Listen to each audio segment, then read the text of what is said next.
வேதத்தை திருப்பிக் கொள்ளலாம். சங்கீதம் 20 முதலாவது வசனத்தை நான் வாசிக்கிறேன், ரெண்டாவது வசனத்தை நீங்கள் வாசிக்கலாம். ஆபத்து நாளிலே கர்த்தர் உமது ஜெபத்தை கேட்பாராக.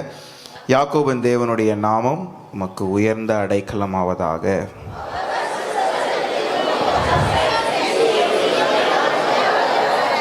நீர் செலுத்தும் காணிக்கையை எல்லாம் அவர் நினைத்து உமது சர்வாங்க தகன பலியை பிரியமாய் ஏற்றுக்கொள்வாராக.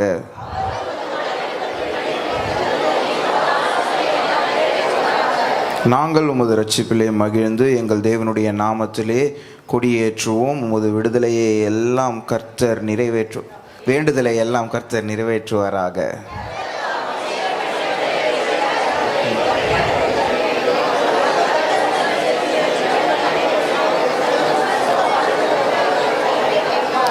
சிலர் ரதங்களை குறித்தும் சிலர் குதிரைகளை குறித்தும் மேன்மை பாராட்டுவார்கள். நாங்களோ எங்கள் தேவனாகிய கர்த்தருடைய நாமத்தை குறித்தே மேன்மை பாராட்டுவோம். கர்த்தாவே இரட்சியும், நாங்கள் கூப்பிடுகிற நாளிலே ராஜா எங்களுக்கு செவி கொடுப்பாராக. ஆமேன், ஆமேன், ஹல்லேலூயா. எல்லாரும் உட்காரலாம்.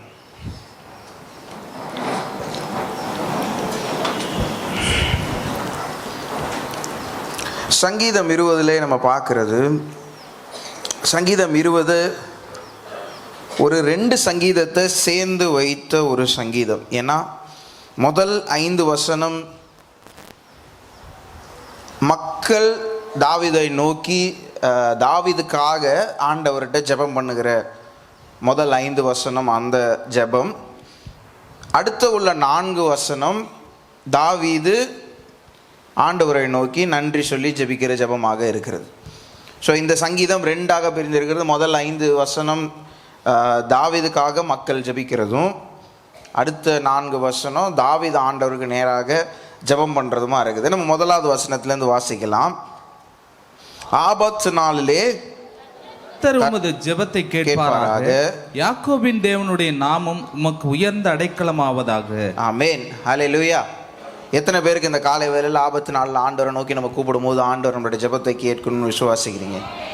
ஆமென், ஆமென். சில நேரங்களில் நம்ம ஆண்டவரை நோக்கி ஜெபிப்போம். ஜெபிக்கிற நேரத்தில் நம்மளுக்கே கொஞ்சம் டவுட்டாக இருக்கும், ஆண்டவர் காதில் இந்த ஜெபம் போய் விழுவுதா, ஆண்டவர் இந்த ஜெபத்தை கேட்டுக்கொண்டு இருக்கிறாரா அப்படின்ற டவுட் இருக்கும். ஆனால் இந்த இடத்துல நம்ம வாசிக்கிறோம், யாக்கோபின் தேவனுடைய நாமம் உமக்கு உயர்ந்த அடைக்கலமாவதாக. அவருடைய நாமம்ன்றது நமக்கு உயர்ந்த அடைக்கலம். ஏன்னா இது சங்கீதம் 3வது அதிகாரம் இதே வார்த்தையை சொல்லி சங்கீதம் 3வது அதிகாரம் 3வது வசனத்தில் இருக்குது. அதை வாசிக்கலாமா? சங்கீதம் 3:3. ஆனாலும் கர்த்தாவே, நீர் என் கேடகமும் என் மகிமையும் என் தலையை உயர்த்துகிறவருமாய் இருக்கிறீர். நீர் என் கேடகமும் என் மகிமையுமாய் இருக்கிறீர். அதுக்கு ஒரு வார்த்தை உண்டு. ஹீப்ருல யஹோவா மாஹ்கீன் அப்படின்ற ஒரு வார்த்தை உண்டு. அப்படின்னா என்ன அர்த்தம்னா, கர்த்தர் என் கேடகமாய் இருக்கிறார். இப்போ நான் சொன்னதுபடி இந்த இடத்துல பார்த்தீங்கன்னா தாவீது ஒரு யுத்தத்துக்கு போகிறார். அந்த யுத்தத்துக்கு போகிறதுக்கு முன்னாடி மக்கள் எல்லாரும் சேர்ந்து யாருக்காக ஜெபிக்கிறாங்க? தாவீதுக்காக ஜெபிக்கிறாங்க. சொல்கிறது, ஜெபம் பண்ணும்போது சொல்கிறது என்னன்னா, ஆபத்து நாளிலே நீ கர்த்தரை நோக்கி கூப்பிடும் போது அவர் என்ன பண்ணுவார்? உனக்கு பதில் கொடுப்பார். அது மட்டும் இல்லை, அவர் உனக்கு கேடகமாக இருப்பார். நம்மளுடைய தலைவர்களுக்காக, நம்மளுடைய ராஜாக்களுக்காக நம்ம ஜெபம் பண்ண வேண்டியது ரொம்ப ரொம்ப முக்கியம். இந்த முழு சங்கீதமே ஒரு ஜெபம் தான், ரொம்ப பவர்ஃபுல்லான ஒரு ஜெபம். ஏன்னா இதில் கொடுத்துருக்கிற காரியங்களை நம்ம வாசிச்சோம்னா நம்மளுடைய ஜெபமும் இதன் மாதிரி நம்மளும் வல்லமையான ஜெபத்தை ஏறெடுக்க முடியும். ஏன்னா முதல் வசனத்திலே ஆரம்பிக்கும் போதே சொல்லுது, உங்கள் ராஜாக்காக என்ன பண்ணுங்க? ஜெபிங்க. ராஜான்னா நம்ம ஊரில் ராஜான்னு யாரும் இல்லை, நம்மளுடைய தலைவர்களுக்காக என்ன பண்ணுங்க? ஜெபிங்க. தலைவர்கள்னும் போது நம்ம வெறும் நம்ம கவர்மெண்ட்டில் இருக்கிற தலைவர்களை மட்டும் நம்ம யோசிக்கிறோம். கவர்மெண்ட்டில் உள்ள தலைவர்கள் மட்டும் இல்லை, உங்கள் குடும்ப தலைவர்கள், உங்கள் சபையில் உள்ள தலைவர்கள், உங்கள் வேலையில் இருக்கிற தலைவர்கள், எல்லா தலைவர்களும் எதுக்குள்ளே தான் வருவாங்க? இந்த ஒரு பிராக்கெட்டுக்குள்ளே என்ன பண்ணிடுவாங்க? எல்லாரும் அடங்கிடுவாங்க. நம்ம ஜெபிக்க வேண்டிய ஜெபம், முக்கியமான ஜெபம், நம்ம கண்ணுக்கு தெரியாத நிறையா இடங்கள்ல அவங்க யுத்தம் பண்ணி கொண்டு இருக்கிறாங்க. ஸ்பெஷலி நம்ம ஸ்பிரிச்சுவல் லீடர்ஸ், நம்ம ஆவிக்குரிய தலைவர்களை பார்க்கும்போது நம்ம கண்ணுக்கு தெரியாது, ஆனால் நிறைய இடங்கள்ல அவங்களுக்குன்னு உள்ள ஒரு ஒரு யுத்தம் என்ன பண்ணுது? நடந்து கொண்டே இருக்குது. அதற்காக தான் இங்கே மக்கள் ஜெபிக்கிறாங்க. ஆண்டவரே, எங்களுடைய தலைவர் என்ன பண்ணுறாரு, ஒரு யுத்தத்தில் இருக்கிறாரு, எங்கள் கண்ணுக்கு தெரியுதோ கண்ணுக்கு தெரியாமலோ ஒரு யுத்தத்தில் என்ன பண்ணுறாரு இருக்கிறாரு, அவருக்கு நீங்கள் கேடகமாக இருங்க அப்படின்னா அவருக்கு எதிராக வர எந்த ஆயுதம் என்ன பண்ணக்கூடாது, வாய்க்க கூடாது அப்படின்னு முதல் வசனத்தில் ஜெபிக்கிறாங்க. 2வது வசனத்துக்கு போகலாம். அவர் பரிசுத்த ஸ்தலத்திலிருந்து உமக்கு ஒத்தாசை அனுப்பி சீயோனிலிருந்து உம்மை ஆசீர்வதிப்பாராக. பரிசுத்த ஸ்தலத்திலிருந்து உமக்கு ஒத்தாசை அனுப்பி. பரிசுத்த ஸ்தலம்ன்றது இந்த இடத்துல அவங்க எழுதும்போது எதை சொல்கிறாங்கன்னா, பரலோகத்திலிருந்து உமக்கு ஒத்தாசை அனுப்புவாராக. ஏன்னா பூலோகத்திலேருந்து வருகிற ஒத்தாசையோட பரலோகத்திலேருந்து வருகிற ஒத்தாசை என்னது, எவ்வளவோ மேல். ஏன்னா அங்கேருந்து வர ஒத்தாசையில் எந்த ஒரு குறையும் இருக்காது, அது வந்துச்சுன்னா ஃபுல்லாகிடும். ஆமென். அடுத்து சொல்கிற சீயோனிலிருந்து உம்மை ஆதரிப்பாராக. சீயோன்ன்றது அந்த நாட்களில் வந்து எருசலேமில் ஒரு நகரத்தை தான் சீயோன்னு என்ன பண்ணுவாங்க, அப்படி சொல்லுவாங்க. ஆனால் இந்த ஜெபம் எதோ சொல்லுதுன்னா பரலோகத்தை தான் என்ன பண்ணுது, குறியுது. பரலோகத்திலேருந்து உங்களுக்கு என்ன வரட்டும், ஆதரிப்பாராக. ஆதரிப்பு என்ன பண்ணுவோம், எங்கேருந்து வரட்டும், பரலோகத்திலிருந்து வரட்டும். ஏன்னா தாவீதோட ஜெபம் எல்லாமே என்னன்னா, நம்ம நிறைய இடத்துல வாசிச்சிருக்கோம், சங்கீதம் 121 இருக்குது, எனக்கு ஒத்தாசை வரும் பர்வதத்துக்கு நேராக என் கண்களை ஏறெடுக்கிறேன். எந்த பர்வதம், சீயோன் பர்வதத்தை தான் என்ன பண்ணுறாரு அவர் எழுதுறாரு. அது மட்டும் இல்லை, வானத்தையும் பூமியும் உண்டாக்கின கர்த்தரிடத்திலிருந்து எனக்கு ஒத்தாசை வரும். எனக்கு பூமியில் உள்ளவங்கெல்லாம் எனக்கு உதவி செய்யணும்னு அவசியம் இல்லை, ஏன்னா எனக்கு யார் இருக்கிறா, கர்த்தர் இருக்கிறார். அதுதான் நம்ம மக்கள் சொல்கிறாங்க, மக்கள் ஜெபிக்கிறாங்க, ஆண்டவரே பூமியில் இருக்கிறவங்க உதவி செய்கிறதோட நீர் என்ன பண்ணுவீங்க, எங்கள் ராஜாவுக்கு நீங்களே நேராக என்ன பண்ணுங்க, உதவி செய்யுங்க அப்படின்னு 2வது வசனத்தில். 3வது வசனத்துக்கு போகலாம். நீர் செலுத்தும் காணிக்கையெல்லாம் அவர் நினைத்து உமது சர்வாங்க தகன பலியில் பிரியமாய் ஏற்றுக்கொள்வாராக. ஹல்லேலூயா. அது அர்த்தம், இதோட அர்த்தம் கொஞ்சம் அழகான அர்த்தம். என்னன்னா, நீங்கள் செலுத்துகிற காணிக்கைன்றது வெறும் காசை மட்டும் இங்கே சொல்லலை, நீங்கள் காணிக்கை போடுகிறது மட்டும் இல்லை, ஒரு சாக்ரிஃபைஸ். சாக்ரிஃபைஸுக்கு அர்த்தம் என்னன்னா, நீங்கள் எதையெல்லாம் தியாகமாக விடுறீங்களோ அதையெல்லாம் அவர் என்ன பண்ணுவாராம், நினச்சி பார்ப்பார். உங்களுடைய நேரமாக இருக்கலாம், நீங்கள் ஆண்டவருக்குன்னு செய்கிற ஊழியமாக இருக்கலாம், உங்களுக்குன்னு வர காரியத்தை நீங்கள் ஆண்டவருக்குன்னு கொடுக்கும்போது அந்த தியாகத்தை நீங்கள் சண்டை போடுறீங்க பாருங்கள், நீங்கள் கஷ்டத்தில் மாட்டிக்கிட்டு இருக்கீங்க பாருங்கள், அந்த நேரத்தில் ஆண்டவர் யோசிச்சு பாரு, எனக்காக அவன் என்ன பண்ணான், இதை விட்டு கொடுத்தான். வெறும் காணிக்கையை மட்டும் இல்லை, காணிக்கையும் இதில் தான் அடங்கும். ஆனால் அது மட்டும் என்ன இல்லை, கிடையாது. நீங்கள் எந்த ஆண்டவருக்காக எதை தியாகம் பண்ணினாலும் நீங்கள் கஷ்டப்படுற நேரத்தில் ஆண்டவர் அதை யோசித்து பார்ப்பார். ஆமென். எவ்வளோ ஒரு அழகான விஷயம் இல்லை. நம்ம கஷ்டப்படுற நேரத்தில் நம்மளுக்கு யாருமே உதவி இல்லைன்னு நினைக்கிற நேரத்தில் ஆண்டவர் சொல்ல, நீ அன்னைக்கு எனக்காக நின்னல்ல, இந்த இடத்துல எனக்காக இதை விட்டு கொடுத்தல, உனக்குன்னு வந்ததை எனக்காக விட்டு கொடுத்தல, அதை நான் ஞாபகம் வச்சிருக்கிறேன். சில நேரத்தில் காணிக்கை போட்டுட்டு காசே இல்லையே, காணிக்கை போடுறேனே, இந்த காசு எப்போ எனக்கு திரும்பி வரும் அப்படிலாம் யோசிக்கிறோம்ல. ஆண்டவர் சொல்கிறேன், நீ எப்போ போட்டதாக இருந்தாலும் எனக்கு கணக்கு இருக்குது. நீ கஷ்டப்படுற நேரத்தில் வேறு எங்கேருந்து உதவி வரலாம்னு என்கிட்டேருந்து என்ன பண்ணணும், உதவி வரும். இதுக்கெல்லாம் சந்தோஷமாக ராமன் சொல்லியிருந்துருக்கலாம். உமது சர்வாங்க தகன பலியை பிரியமாய் ஏற்றுக்கொள்வாராக. ஏன்னா சில இடங்களில் ஆண்டவர் சர்வாங்க தகன பலியை ஏற்றுக்கொள்ளலை, ஏன்னா அவருடைய இருதயத்துக்கு தகுந்த மாதிரி என்ன பண்ணல, அது வரல. ஆனால் இந்த இடத்துல ஜெபிக்கிறது என்னன்னா, ஆண்டவர் நீங்கள் கொடுக்குற பலியை ஏற்றுக்கொள்வாராக. அவர் ஏற்றுக்கொண்டால் தான் அதோட பலன் என்ன பண்ணும், வரும். இந்த இடத்துல என்ன அவங்க ஜெபிக்கிறாங்க, எங்கள் ராஜா கொடுக்குற பலியை நீங்கள் என்ன பண்ணுங்க, ஏற்றுக்கொள்ளுங்க ஆண்டவரே அப்படின்னு ஜெபிச்சுட்டு 4வது வசனம் போகுது. அவர் உமது மன விருப்பத்தின்படி உமக்கு தந்தருளி உமது ஆலோசனைகளை எல்லாம் நிறைவேற்றுவாராக. ஆமென். உம்முடைய மன விருப்பத்தின்படி உமக்கு தந்தருளுவாராக. ஆண்டவர் செய்வாரா?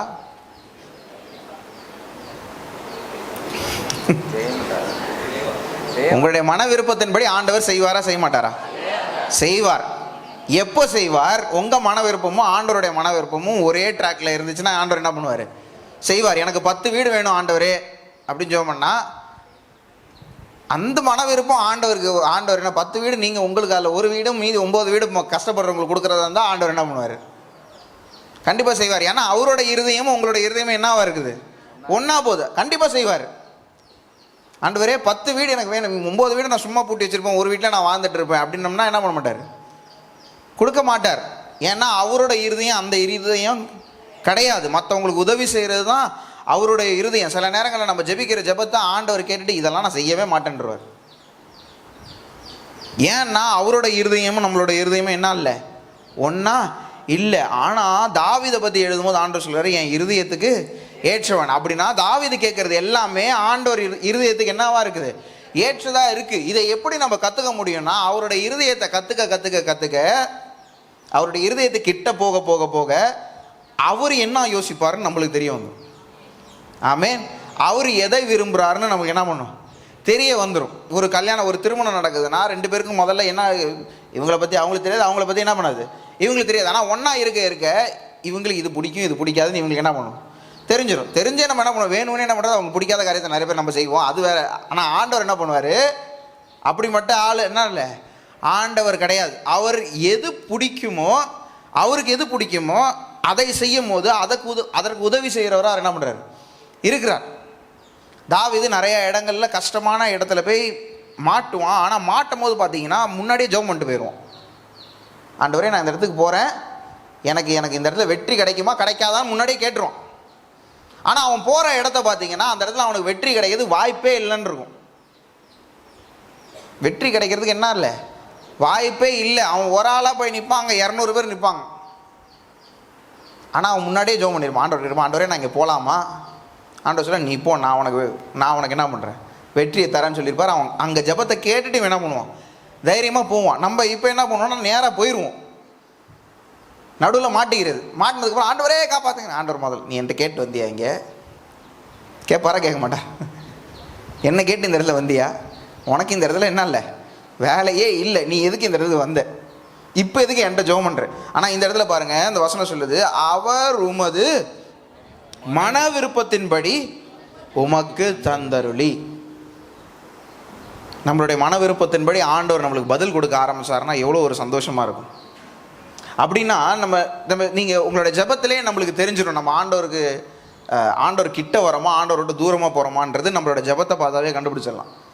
ஏன்னா நம்ம ஜெபிக்கும் போது நம்ம ஜெபத்துலலாம் சீக்கிரமாக பதில் கிடச்சிட்டே வந்துச்சுன்னு வச்சுக்கோங்களேன். அப்படின்னா என்ன அர்த்தம், ஆண்டவர் கிட்ட நம்ம என்ன பண்ணிட்டோம், வந்துட்டோம். ஏன்னா நம்ம ஜெபம் யாருக்கு தகுந்ததாக இருக்குது, அவருக்கு என்ன பிரியமாக இருக்கோ அதுக்கு தகுந்ததாக இருக்குது. சில நேரங்கள் நம்ம ஜெபிச்சுக்கிட்டே இருப்போம், அந்த ஜெபத்துக்கு பதிலே கிடைக்காது. அப்படின்னா என்ன அர்த்தம்னா, உங்களுக்கு இன்னும் ஆண்டவர் என்ன எதிர்பார்க்கிறாருன்னு ஜெபிக்கிறதுக்கு தெரியலன்னு அர்த்தம். இன்னும் அவரோட இருதயத்தை நம்ம புரிந்து கொள்ளலைன்னு அர்த்தம். இந்த இடத்துல அவங்க சொல்கிறாங்க, தாவீதுகிட்ட சொல்கிறாங்க, தாவீதோட இருதயத்தை ஆண்டவர் அறிந்திருக்கிறார், அவனோட ஜெபத்தை அவர் என்ன பண்ணுவார், கண்டிப்பாக கேட்பார். அது மட்டும் இல்லை, அடுத்து சொல்லுது உமது ஆலோசனைகளை எல்லாம் நிறைவேற்றுவாராக. அதை இங்கிலீஷில் டிரான்ஸ்லேட் பண்ணும்போது may all your plans succeed. அப்படின்னா என்ன அர்த்தம்னா, நீங்கள் போடுகிற திட்டம் எல்லாம் வெற்றியாக தான் முடியும். யாரை பார்த்து ஜெபம் பண்ணுறாங்க, தாவீதை பார்த்து மக்கள் ஜெபம் பண்ணுறாங்க. நீங்கள் போடுகிற திட்டம்லாம் என்ன பண்ணும், வெற்றியாக தான் முடியும். ஏன்னா இவங்களுக்கு தெரியும், போடுற திட்டம் போடுறதுக்கு முன்னாடியே யார்கிட்ட தான் பேசி வாங்கிட்டு வரான், கர்த்தர்கிட்ட தான் ஆண்டவர்கிட்ட தான் என்ன பண்ணுறான், பேசி திட்டத்தை வாங்கிட்டு வந்துட்டு இருக்கிறான். 5வது வசனம், நாங்கள் உமது ரட்சிப்பினால் மகிழ்ந்து எங்கள் தேவனுடைய நாமத்திலே கொடியேற்றுவோம், உமது வேண்டுதல்களை எல்லாம் கர்த்தர் நிறைவேற்றுவாராக. 5வது வசனம் ரொம்ப முக்கியமான வசனம், நல்லா கவனிங்க. இப்போ டெபி சொல்லும் போதே நேற்றே என்னோட நோட்ஸ் எடுத்து படிச்சுட்டான்னு நினைக்கிறேன் நைட்டு. ஏன்னா இவங்க இன்னும் தாவீது எங்கே போகல, யுத்தத்துக்கு இன்னும் போகவே இல்லை. யுத்தம் போகிறோம், அதுக்காக ஜெபம் பண்ணிட்டு இருக்காங்க. அவங்களோட ஜெபத்தோட கடைசி பாயிண்ட்டை பாருங்க, நாங்கள் உமது லட்சிப்பிலே மகிழ்ந்து எங்கள் கர்த்தருடைய நாமத்திலே கொடியேற்றுவோம். கொடி எப்போ ஏற்றுவாங்க, வெற்றி வந்ததுக்கு அப்புறம் தான் என்ன பண்ணுவாங்க, கொடி ஏற்றுவாங்க. இவங்களுடைய ஜெபத்தை பாருங்க, ஆண்டவர் செய்யறதுக்கு முன்னாடி செஞ்சுட்டாருன்ட்டாங்க. விசுவாசம் ஜெபத்திலே என்ன பண்ணுது, விசுவாசம். நாங்கள் உமது ரட்சிப்பிலே மகிழ்வோம். இன்னும் ரட்சிப்பு வரவே இல்லை. அவங்க ஜெபம் பண்ணுறதுக்கான ரட்சிப்பு என்ன பண்ணல, இன்னும் வரல. ஆனால் அவங்க வார்த்தையினால என்ன பண்ணிட்டாங்க, அறிக்கையிட்டுட்டாங்க, நாங்கள் ஜெபம் பண்ணோம், எங்கள் ஆண்டவர் வந்துட்டார், அவ்வளோதான். ஆமென். இதை உலகத்தில் என்ன சொல்கிறாங்கன்னா மேனிஃபெஸ்டேஷன் அப்படின்னு ஒரு இது சொல்கிறாங்க. அப்படின்னா என்ன அர்த்தம்னா, டெய்லி காலைல எழுந்திரிச்சோடனே உட்காந்து உங்கள் வாயில் என்ன பண்ணுங்கள், இன்றைக்கி என் நாள் நல்லாயிருக்கும், இன்றைக்கி எனக்கு 10,000 ரூபா காசு வரும், இன்றைக்கி நான் யார்ட்டையும் சண்டை போட மாட்டேன் அப்படின்னு என்ன பண்ணுங்கள், வாயினால் சொல்லிக்கிட்டே இருங்க, அது தானாக நடந்துடும் அப்படின்றாங்க. நம்மளுக்குலாம் அந்த கதையெல்லாம் கிடையாது. நம்ம விசுவாசத்தினால ஆண்டவர்கிட்ட ஜெபம் பண்ணுவோம், ஆண்டவரே எனக்கு இன்றைக்கி நாள் நல்லாயிருக்கும், இன்றைக்கி யார்ட்டையும் நான் சண்டை போட மாட்டேன், இன்னைக்கு நான் உமக்கு பிரியமாக வாழ்வேன் அப்படின்னு நம்ம வாய் அதை அறிக்கையிட ஆரம்பிக்கும் போது அது கண்டிப்பாக ஆண்டவர் என்ன பண்ணுவார், செய்வார். ஆமென், ஆமென். நம்ம உலகத்தால் கிடையாது, நம்ம யார், கர்த்தருடைய பிள்ளைகள். நம்ம வாயினால் அறிக்கையிடும் போது, விசுவாசத்தினால் அதை அறிக்கையிடும் போது, ஆண்டவர் பதிலை கொடுத்துட்டாருன்னு அறிக்கையிடும் போது ஆண்டவர் கண்டிப்பாக அதை செய்வார். ஆமென். இந்த காலை வேளையில் அதுதான் அவங்களோட ஆண்டவர் பேசுகிறார். நீங்கள் எதுக்காக ஜெபிக்கிறீங்களோ அதற்கு பதில் வந்த மாதிரி அவருக்கு நன்றி சொல்லுங்க. ஆமென், ஆமென். நான் இன்னொரு தடவை சொல்கிறேன், எதற்காக ஜெபிக்கிறீங்களோ அதற்கு பதில் வந்துருச்சுன்னு நம்பி, பதில் இன்னும் வரல ஆனால் பதில் வந்துருச்சுன்னு நம்பி அவருக்கு நன்றி சொல்லுங்கள். பதில் சீக்கிரம் வந்துடும். ஆமென். இத்தனை மாதமாக 3 மாதம், இது 4வது மாதம் வந்துருச்சு. சில பேருக்கு முதல் மாதத்தில் வந்த வாக்குத்தத்தமே இன்னும் நிறைவேறலை. ஏன்னா இன்னும் உங்களுக்கு நம்பிக்கை வரலன்னு அர்த்தம், உங்களுக்கு இன்னும் விசுவாசம் வரலன்னு அர்த்தம். ஆண்டவர் சொல்கிறார், இன்னைக்கு ஜெபம் பண்ணும்போது எனக்கு இந்த ஆசீர்வாதம் வந்துருச்சுன்னு நம்பி ஜெபம் பண்ணுங்க, இந்த மாதத்துலேயே பார்த்துருவீங்க. ஆமென்.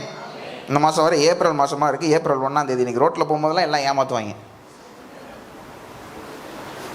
நம்மள லூஸ் ஆக்கிடுவாங்க. பரவாயில்ல, நம்ம ஆண்டவருக்காக லூஸாக இருப்போம்.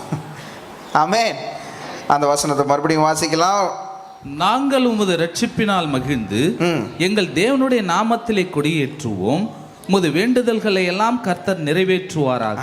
முதல்ல இருந்து மறுபடியும் சொல்லிட்டே வராங்க, உங்களுடைய வேண்டுதல்களை எல்லாம் கர்த்தர் நிறைவேற்றுவாராக. எப்போ நிறைவேற்றுவார்? விசுவாசத்தினால அறிக்கை இடும்போது அதை நிறைவேற்றுவார். இது முதல் பகுதி முடியுது. 5 வசனம் எங்கே பண்ணுது?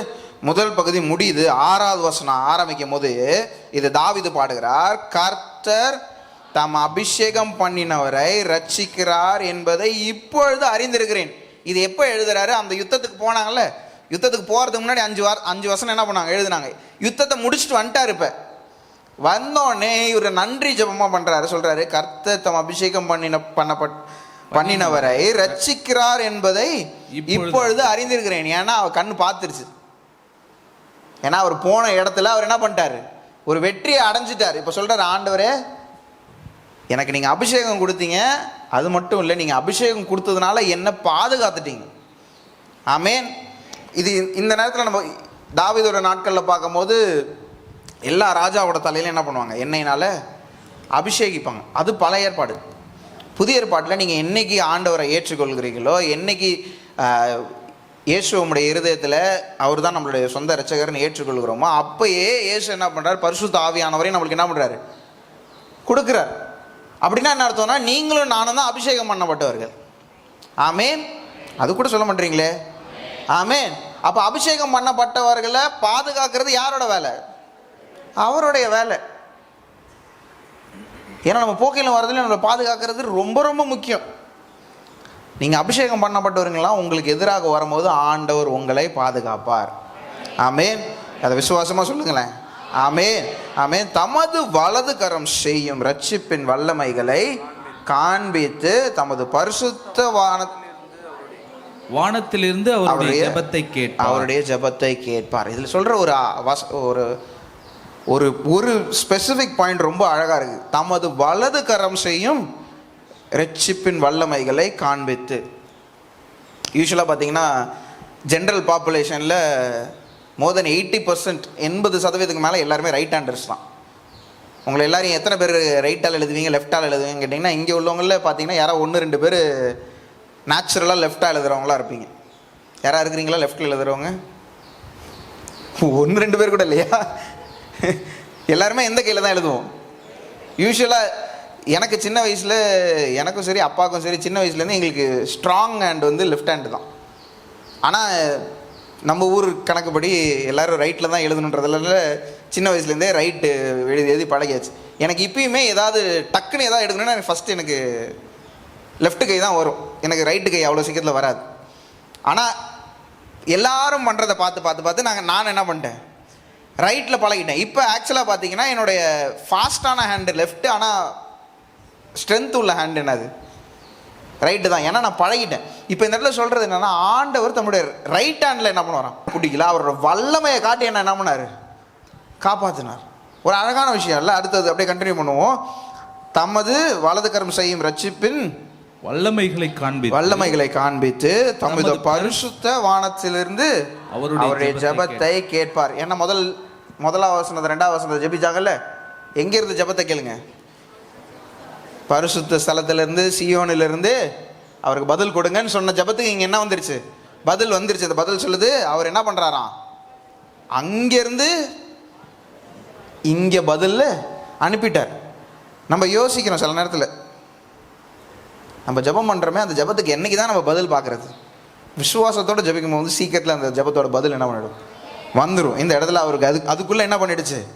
வந்துருச்சு. 7வது வசனம், சிலர் ரதங்களை குறித்தும் சிலர் குதிரைகளை குறித்தும் மேன்மை பாராட்டுகிறார்கள், நாங்களும் எங்கள் தேவனாகிய கர்த்தருடைய நாமத்தை குறித்தே மேன்மை பாராட்டுகிறோம். சிலர் ரதங்களை குறித்தும் குதிரைகளை குறித்தும் மேன்மை பாராட்டுகிறார்கள். அப்படின்னா என்ன அர்த்தம்? இதோட அர்த்தம் நம்ம புரிஞ்சுக்கணும். இதை வந்து சும்மா நம்ம அப்படியே படிச்சுட்டு போயிடக்கூடாது. அப்படின்னா என்ன அர்த்தம்னா, அவங்க தாவீதுக்கு எதிராக வரும்போது அவங்களுடைய குதிரைகளை நம்பி, அவங்களுடைய ரதங்களை நம்பி, அப்படின்னா என்ன அர்த்தம்னா அவங்களோட படைபலத்தை நம்பி, அவங்களுடைய ஞானத்தை நம்பி தாவீதுக்கு எதிராக என்ன பண்ணுறாங்க? வராங்க. தாவீது யாரை நம்பி போகிறான்? ஒரே ஆள், கர்த்தரை மட்டும்தான் நம்பி போகிறான். கிதியோனை பற்றி நம்ம வாசிக்கும் போதும், கிதியோனுக்கு வந்து ஆண்டவர் என்ன சொல்ல, வெறும் 300 பேரை கூட்டு போக சொல்லுவார். யாருக்கு எதிராக? மீதியான்களுக்கு எதிராக வெறும் 300 பேர் படையை நம்பி, குதிரையை நம்பி போயிருந்தா கிதியோன் என்ன பண்ணிருக்க மாட்டார்? அந்த இடத்துக்கு போயிருக்கவே மாட்டார். ஏன்? ஜெயிக்கிறதுக்கு போயிருக்கவே மாட்டார். ஏன்னா அவங்ககிட்ட இருந்து எத்தனை பேர்? ஏகப்பட்ட பேர். இவங்க வெறும் 300 பேர் போய் நிற்கிறாங்க. ஆனால் இந்த 300 பேர் கூட ஒரே ஒருத்தர் இருக்கிறார். யார் இருக்கிறா? கர்த்தர் இருக்கிறார். அந்த ஒரு தான், அந்த கர்த்தர் இருக்கிறாருன்ற அந்த ஒரு பாயிண்ட் மட்டும்தான் முக்கியமான மேட்டர். மற்ற எதுவுமே என்ன இல்லை, முக்கியமான விஷயமே அல்ல. தாவீதுக்கு ஏன் இந்த இடத்துல எழுதுறான்னா, தாவீது கோலியாத்துக்கு எதிராக போய் நிற்கிறான். கோலியாத்துட்டு அவன் போட்டிருக்கிற அந்த கவசம் மட்டுமே 200 கிலோ. தாவீது எனக்கு தெரிஞ்சு 45 கிலோங்க மேலே இருந்திருக்க வாய்ப்பே கிடையாது. அந்த டைமில் தாவீது சண்டை போடும் போது எத்தனை கிலோ இருந்திருமா? 45 கிலோ தாண்டி இருந்திருக்க வாய்ப்பே கிடையாது. ஏன்னா சின்ன பையன், அந்த டைமில் ரொம்ப பெரிய ஆள்லாம் கிடையாது, சின்ன பையன் தான். அவன் போட்டிருக்கிற கவசமே 200 கிலோ இருந்துச்சான். அப்படி நிற்கும் போது தாவீது போய் நிற்கிறான் அவனுக்கு எதிராக. என்ன எடுத்துகிட்டு போனான் கையில்? 5 கூழாங்கல். எனக்கு கூழாங்கல்னு யோசிக்கும் போது இன்னும் இதுதான் இருக்குது. அட்லீஸ்ட் கொஞ்சம் பாறையாவது எடுத்தது, ஷார்ப்பாக ஏதாவது என்ன பண்ணிக்கலாம். கூழாங்கல் வளவலான்னு இருக்கும். எனக்கு இதை நம்பி அவன் இதுக்கு நேராக போகிறான். என்ன இதில் என்ன சொல்ல வரேன்னா, உங்கள் கையில் உள்ளது தேவையே கிடையாது. ஆண்டவர் அதை பயன்படுத்துவார். ஆனால் அதை வச்சு தான் பண்ணணும். ஆண்டவருக்கு என்ன இல்லை, நம்மளுக்கு ஒரே ஒரு பாயிண்ட் மட்டும்தான் நம்மளுடைய அட்வான்டேஜ். யாரு? நம்மளுக்கு பின்னாடி ஒருத்தர் இருக்கிறார். ஆமே. அவங்களுக்கு பின்னாடி 1000 பேர் நின்னாலும் சரி, 10,000 பேர் நின்னாலும் சரி, உமக்கு என்ன அது? வலது பரிசத்தில் 1000 பேர் விழுந்தாலும் 10,000 பேர் விழுந்தாலும் அது உங்களை என்ன பண்ணாது? அணுகாது. ஏன்? ஒரே ஒருத்தர் நம்ம கூட இருக்கிறார். ஆமே. அந்த ஒருத்தர் இருக்கிறது மட்டும்தான் முக்கியமான பாயிண்ட். வேற எதுவுமே முக்கியமான பாயிண்டே கிடையாது. ஏன்னா இவர் ஒருத்தவர் இருந்தவர் அவ்வளோ பெரிய கோலியாத்தை அடிச்சு தள்ளுறதுக்கு இந்த ஒருத்தர் கொடுத்த ஸ்ட்ரென்த் போதும். இவன் நிறைய இடங்களில் பாளையம் இறங்குவான். தாவீது பாளையம் இறங்கும் போது தாவீதுக்கு எதிராக அவ்வளோ பேர் வருவாங்க. எல்லாரையும் அடிச்சு தள்ளிட்டு வந்துடுவான். ஏன்? அவன் பின்னாடி யார் இருக்கிறா? கர்த்தர் இருக்கிறார். அந்த ஒரு பலன் இருந்தால் போதும். உங்களுக்கு எதிராக உட்கார்ந்து எல்லாம் பிளான் பண்ணி ஸ்கீம் போட்டு உங்களோட வாழ்க்கையில் உங்களை நாசம் பண்ணணும்னு எல்லாம் பண்ணுவாங்க. அவங்க என்ன பண்ணுவாங்க? அவங்களுடைய படைபலம், அவங்களுடைய பொலிட்டிக்கல் பவர், நான் யாரெல்லாம் எனக்கு ஆட்கள் இருக்காங்க, அங்கே இருக்கிறாங்க, இங்கே இருக்கிறாங்க, எல்லாத்தையும் பிளான் பண்ணுவாங்க. நம்மளுக்கு அதெல்லாம் தேவையே இல்லை. ஏன்னா நம்ம கூட ஒரே ஒருத்தர் இருக்கிறார். ஆமேன். அவங்க அதை நம்பி வராங்க. நம்ம யாரை நம்பி போகிறோம்? கர்த்தரை நம்பி போகிறோம். நான் நிறைய இடங்களில் பார்த்துருக்கேன். நிறைய இடங்களில் அவங்க சொல்கிற சாட்சிகளை கேட்டிருக்கிறேன். அவங்களுக்கு எதிராக 20 பேர் 30 பேர் போவாங்க. இவங்க ஒரே ஆளாக போய் நிற்பாங்க. பார்த்தா இவங்களுக்கு தான் வெற்றி கிடைக்கும். ஏன்? இவங்க தனியாக போகல, கர்த்தரோட போனாங்க. இன்னைக்கு காலை வேளையில் ஆண்டவர் உங்கள்கிட்ட சொல்கிறது தான், நீங்கள் தனியாக போவீங்க, ஆனால் வெற்றி உங்களுக்கு தான். ஆமேன். மறுபடியும் சொல்கிறேன், தனியாக போவீங்க, வெற்றி உங்களுக்கு தான். நீங்கள் தனியாக போகிற மாதிரி அவனுக்கு தெரியும். ஆனால் வானத்தையும் பூமியும் உண்டாக்கின சர்வ வல்ல தேவன் உங்கள் பின்னாடி இருக்கிறான்றது அவங்க கண்ணுக்கு தெரியாது. ஆமேன். அவர் கண்டிப்பாக உங்கள் பின்னாடி இருப்பார். ஆமேன். ஆமேன். அந்த வசனத்தை கண்டினியூ பண்ணலாம். அவர்கள் முறிந்து விழுந்தார்கள், நாங்களோ எழுந்து நிமிர்ந்து நிற்கிறோம். போதும். அவர்கள் முறிந்து விழுந்தார்கள், நாங்க என்ன பண்றோமா? எழுந்து நின்று. அவங்க என்ன எதிர்பார்த்தாங்க? நம்ம முறிந்து விழுவோம், அவங்க நிப்பாங்கன்னு எதிர்பார்த்தாங்க. ஆனா தாவீதுக்கு எதிராக வந்தவங்க எல்லாம் அவங்களெல்லாம் முறிந்து விழுந்தாங்க. தாவீது எழுந்து நிற்கிறான். நான் சொன்ன மாதிரி யார் இருக்கிறா கூட? கர்த்தர் கூட இருக்கிறார். ஏன்னா அவங்க ஜெபம் என்ன பண்ணுது? கேட்கப்படுது. ஆண்டவர் அவங்க கூடயே வர சீயோனிலிருந்து அவனுக்கு பதில் அளிச்சிட்டார், ரட்சிப்பை கொடுத்துட்டார். அதனால தாவீது என்ன பண்றான்? சந்தோஷமா போய் வெற்றி அடைஞ்சிட்டு திரும்பி வரான். கடைசி வசனம் சொல்லி நான் முடிக்கிறேன். கர்த்தாவே ரட்சியும், நாங்கள் கூப்பிடுகிற நாளிலே ராஜா எங்களுக்கு செவி கொடுப்பாராக. இது எதுக்குன்னா, அடுத்த போற இந்த யுத்தம் என்ன பண்ணுச்சு? முடிஞ்சிருச்சு. அடுத்த யுத்தத்துக்கு இப்பயே ஜெபத்தை பண்ணி வச்சுட்டாங்க. கர்த்தாவே இந்த யுத்தம் இப்பதான் முடிஞ்ச மாதிரி தெரியுதா, நான் அடுத்த யுத்தம் என்ன பண்ண போகுது? சீக்கிரத்தில் வரப்போகுது. ஒருத்தவங்க கிறிஸ்தவர்களை பார்த்து கேட்டாங்களாம், யார் யாரெல்லாம் இப்போ பிரச்சனையை ஃபேஸ் பண்ணிட்டு இருக்கீங்க அப்படின்னோடனே கொஞ்சம் பேர் கை தூக்குனாங்களாம். யார் யாரெல்லாம் இப்போ தான் பிரச்சனையை முடிச்சுட்டு வந்தீங்கன்னா கொஞ்சம் பேர் கை தூக்குனாங்களாம். யார் யாரெல்லாம் அடுத்து பிரச்சனையை நோக்கி போயிட்டு இருக்கீங்கன்னா அடுத்து கை தூக்குனாங்களாம். ஏன்னா எல்லாருக்கும் தெரியும், ஒன்று பிரச்சனையை முடிச்சு இப்போ தான் என்ன பண்ணியிருப்போம், வெளியே வந்திருப்போம், இல்லைனா பிரச்சனைக்குள்ளே இருப்போம், இல்லைனா அடுத்த பிரச்சனையை நோக்கி என்ன பண்ணிட்டு இருப்போம், போயிட்டு இருப்போம். இது வந்து இது ஒரு சைக்கிள். இது என்ன பண்ணுவோம், நடந்துகிட்டே தான் இருக்கும். ஆனால் இந்த இடத்துல ஜெபம் என்ன பண்ணுறாருன்னா, ஆண்டவரே இது முடிஞ்சிருச்சு, அடுத்து கண்டிப்பாக என்ன பண்ணும், வரும்போது கர்த்தாவே எங்களை ரட்சியும். இந்த இடத்துல முன்னாடி நானாக இருந்தேன்னா மறுபடியும் ரட்சியும் அப்படின்னு என்ன பண்ணியிருப்பேன், எழுதியிருப்பேன். ஆனால் அதுதான் ஜெபம். கர்த்தாவே எங்களை ரட்சியும், நாங்கள் கூப்பிடுகிற நாளிலே ராஜா எங்களுக்கு செவி கொடுப்பாராக. அப்படின்னா எங்களுடைய ஜெபம் என்னன்னா, ஆண்டவரே இதில் எங்களுக்கு வெற்றியை கொடுத்துட்டீங்க, அடுத்து உங்களுக்காக நாங்கள் நிற்கும் போது திருப்பி என்ன பண்ணோம், ஒரு பிரச்சனை வரும், அதுலேயும் ராஜா எங்கள் ஜெபத்துக்கு நீங்கள் என்ன பண்ணுங்க, செவி கொடுங்க. ஆமேன், ஆமேன். நம்ம ஆண்டவரை பின்னாடி வச்சுக்கிட்டு எவ்வளோ பெரிய யுத்தமானாலும் நம்ம போகும்போது நம்மளுக்கு தான் வெற்றி. ஆமேன். இந்த காலை வேளையில் உங்கள்கிட்ட அதான் மறுபடியும் சொல்ல விரும்புகிறேன். ஆண்டவரை உங்கள் கூட வச்சுக்கிட்டு நீங்கள் எவ்வளோ பெரிய யுத்தத்துக்கு போனாலும், எவ்வளோ பேருக்கு எதிராக போனாலும், எவ்வளோ பேர் உங்களுக்கு எதிராக வந்தாலும், குதிரைகளோடு ரதங்களோடு உங்களுக்கு முன்னாடி வந்தாலும், நீங்கள் ஆண்டவரோடு போகும்போது வெற்றி நம்மளுக்கு மட்டும்தான். ஆமேன், ஆமேன். அதை விசுவாசிக்கிறாங்க. அப்படியே ஏந்திரிச்சு நிற்கலாமா?